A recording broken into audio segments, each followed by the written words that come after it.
This is Alchemy modulation as quickly as possible. First thing to do is to initialize the synth so that it's get back to square one. You know what's going on, unless you have any settings to keep, I suppose. Let's modulate the volume of oscillator A. So here's the volume. Right click, add modulation, LFO. And let's use a new LFO.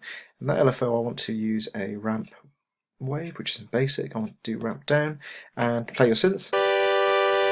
Oh, there's no modulation. That's because no depth has been set. Depth is still at 0%. So if you set it to 100%, it will go from 100% volume to 0%, and backwards and forwards. Let's do it sort of in the middle somewhere.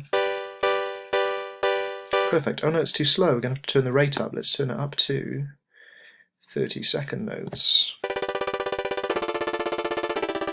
Perfect. Okay, if you don't want to sync, then you press that.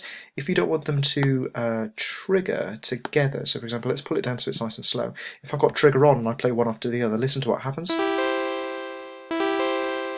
It's the same order I played them, it will trigger, and if you turn that off, it can sometimes be a bit more musical, because sometimes you want all of the notes then to trigger at the same time again.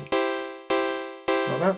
And for it to be run by a central clock rather than the time you press the keys down in themselves. If you click off and click on another parameter, this disappears, or other updates for this new parameter, so you have to click on the target to actually show what's going on. For that reason, you might lose it, so you might have to go through and go, oh, LFO2, I wonder what target that's linked to. If you go to show targets, it will show you, oh yeah, it's the volume of oscillator A. It takes a bit of getting used to. I would definitely right-click, add modulation, and have a go at adding some modulations.